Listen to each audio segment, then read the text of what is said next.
নগাঁও জিলাৰ চামগুৰিৰ বানাক্ৰান্ত লোকৰ মাজত খাদ্য সামগ্ৰী বিতৰণ কলিয়াবৰ জিলা আমচুৰ বান সাহায্য প্ৰদানৰ নামত সংখ্যালঘু অধ্যুষিত এলেকাত বৈষম্য কৰাৰ গুৰুতৰ অভিযোগ জিলা আমচুৰ সভাপতি ৰকিবুল হুদা ফৰাজীৰ সংখ্যালঘু লোকৰ হাওপাত লাগিব বুলিও চৰকাৰক সুৰধাৰ সমালোচনা সভাপতিগৰাকীৰ জিলা আমচুৰ সাধাৰণ সম্পাদক মাইনুল ইছলামো সৰব চৰকাৰৰ বিৰুদ্ধে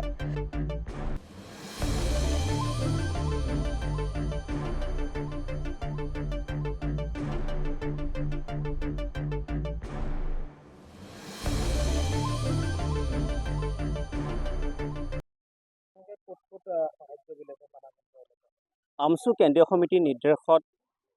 আমচু কলিয়াবৰ জিলাৰ সমিতিৰ উদ্যোগত কনুৱামাৰী আঞ্চলিক আমচুৰ সহযোগত কনুৱামাৰী পঞ্চায়তৰ অন্তৰ্গত বানাগ্ৰস্ত ৰাইজৰ আমি দুৰ্দশাৰ খবৰ লৈ তিনিটাকৈ আমি শিবিৰ পৰিদৰ্শন কৰি তেওঁলোকৰ বৰ্তমান অৱস্থা আমি বুজ লৈ আমি আমচু কলিয়াবৰ জিলা সমিতিৰ তৰফৰ পৰা আমি তেওঁলোকক কিছু বান সাহায্য প্ৰদান কৰোঁ আৰু ইয়াত আজি আমি দ্বিতীয় পৰ্যায়ৰ যোৱাকালিও আমি আমচু মাননীয় সভাপতি ৰেজাল কৰিম চৰকাৰ ডাঙৰীয়াক বা কলিয়াবৰৰ অন্তৰ্গত বহুকেইটা বনাঞ্চল পৰিদৰ্শন কৰি তেওঁ ৰাইজৰ দুৰ্দশা বুজি কিছু সাহায্য প্ৰদান কৰি গৈছে আৰু লগে লগে ৰাজ্য চৰকাৰকো বহু কথা কৈ গৈছে যথেষ্টখিনি বৰ্তমান মানুহৰ বানগ্ৰস্ত হৈ যথেষ্ট ক্ষতিসাধন হৈছে আৰু ক্ষতিসাধন ৰাইজক বিশেষকৈ বিভাগীয়ভাৱে সহায় কৰিবৰ কাৰণে ৰাজ্য চৰকাৰক দাবী উত্থাপন কৰিছে ঠিক সমান্তৰালভাৱে আমিও আজি আহি এই অঞ্চল পৰিদৰ্শন কৰি দেখিছোঁ বানগ্ৰস্ত মানুহৰ দুৰ্দশা দেখি সকলো নিগৰিছে তাতকৈ আৰু বেছি একো হ'ব নোৱাৰে যথেষ্ট দুখ আৰু বিশেষকৈ চৰকাৰখনে বিশেষকৈ যেনেকৈ দম্ভালি মাৰি যেনেকৈ কথা বতৰাখিনি কৈ আছে বানগ্ৰস্ত ৰাইজৰ লগত আছোঁ বুলি কৈ আছে কিন্তু আজি তাৰ এখন সম্পূৰ্ণ এখন ওলোটা ছবি আমি দেখিব পাৰিছোঁ গতিকে আপোনালোকৰ জৰিয়তে আমি ক'ব বিচাৰিছোঁ চৰকাৰৰ এনেকৈ দাংকোপময় কথাৰে কিন্তু কোনো কাৰণে কেতিয়াও গ্ৰহণযোগ্যতা নহ'ব এই কাৰণে যে যথেষ্ট এতিয়া মানুহ যথেষ্ট বিপদত বানগ্ৰস্ত হৈ নিজৰ ঘৰ বাৰী সমস্ত এতিয়াও পানীৰ কবলত পৰি আছে এতিয়া তেওঁলোকে শিবিৰত থাকে এটা শিবিৰত প্ৰায় 50 ঘৰ 60 ঘৰ এনেকৈ পৰিয়ালকে বসবাস কৰি আছে তেওঁলোকৰ যথেষ্ট খোৱা পানীৰ অভাৱ যথেষ্ট খাদ্য সামগ্ৰীৰ যথেষ্টখিনি অভাৱ চৰকাৰীভাৱে কিছু সাহায্য দিছে নাই দিয়া নহয় দিছে কিন্তু সেইখিনি পৰ্যাপ্ত নহয় গতিকে আমি এটা সংগঠন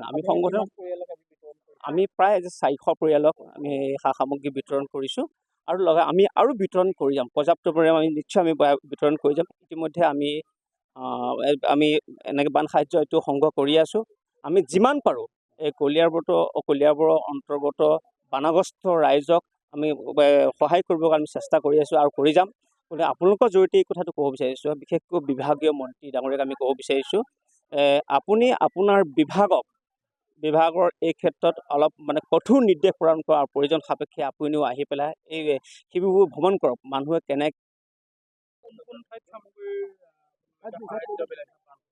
চাওক আজি আমি কলিয়াবৰ জিলা আমচুৰ উদ্যোগত আমাৰ দ্বিতীয় পৰ্যায়ৰ বান সাহায্য শিবিৰত আমি গৈ আছোঁ আৰু ইতিমধ্যে আমি দুটা শিবিৰত আমি বান সাহায্য কিছু পৰিমাণ দিছোঁ আমি যিহেতু কলিয়াবৰ জিলা আমচুৰ আমাৰ সদস্যসকলে আমি এটা সিদ্ধান্ত লৈছিলোঁ যে আমি প্ৰতিদিনে অন্ততঃ 400 পৰিয়ালক আমি বান সাহায্য দিয়াৰ এটা প্ৰস্তুতি চলাম আৰু সেইমতে যোৱাকালি আমি প্ৰথম পৰ্যায়ত প্ৰায় 450 পৰিয়ালক আমি বান সাহায্য দিবলৈ সক্ষম হৈছোঁ আৰু আজি দ্বিতীয় পৰ্যায়ত আমি 400 পৰিয়ালক আজি আমি বান সাহায্য দিম কিন্তু আমি এই অঞ্চলসমূহ ভ্ৰমণ কৰি আমি কিছুমান বস্তু আমি দেখিবলৈ পাইছোঁ অসম চৰকাৰে বানাক্ৰান্ত লোকসকলক যি বান সাহায্য বিতৰণ কৰি আছে কেৱল মাত্ৰ অন্যান্য অঞ্চলত আমি পৰ্যাপ্ত পৰিমাণে দেখা পাইছোঁ আৰু য'ত সংখ্যালঘু লোক বসবাস কৰে তাত কিন্তু চৰকাৰে পৰ্যাপ্ত পৰিমাণৰ না ৰেচনৰ ব্যৱস্থা কৰিছে না অন্য কোনো যাৱতীয় সামগ্ৰীৰ ব্যৱস্থা কৰিছে গতিকে এনেকুৱা এটা দুৰ্যোগময় পৰিৱেশত চৰকাৰে যদি একনায়কত্ববাদী মনোভাৱ দেখায় এইটো চৰকাৰৰ ভৱিষ্যতৰ কাৰণে শুভ লক্ষণ নহয় চৰকাৰে এইটো মনত ৰখা উচিত গণতান্ত্ৰিক ব্যৱস্থাত ৰাইজেই ৰজা গতিকে আজি যিসকল মানুহ এই দুৰ্দশাত ভুগি আছে তেওঁলোকৰ প্ৰতি যে চৰকাৰে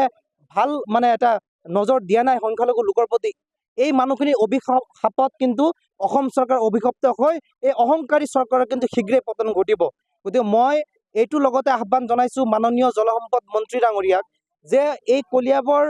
অঞ্চলৰ যিমানখিনি ঠাইত মথাউৰি নিৰ্মাণ কৰিছিলে প্ৰতিটো মথাউৰি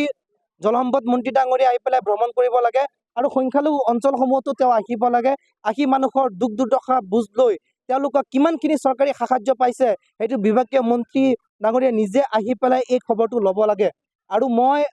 কলিয়াবৰ জিলা আমচুৰ তৰফৰ পৰা অসম চৰকাৰক এটাই দাবী আৰু আহ্বান জনাইছোঁ, যিমানখিনি মানুহ আমাৰ বানাক্ৰান্ত হৈছে সকলোকে সুদৃষ্টি দিব লাগে, সকলোকে পৰ্যাপ্ত পৰিমাণৰ ৰেচনৰ ব্যৱস্থা কৰিব লাগে, স্বাস্থ্য চিকিৎসাৰ ব্যৱস্থা কৰিব লাগে। এই সময় সাম্প্ৰদায়িকতাৰ সময় নহয়। মই আহ্বান জনাইছোঁ অসম চৰকাৰক সকলোকে একেভাৱে যাতে চৰকাৰে নজৰ দিয়ে। এইখিনিয়ে আমাৰ কলিয়াবৰ জিলা আমচুৰ পৰা চৰকাৰলৈ আহ্বান।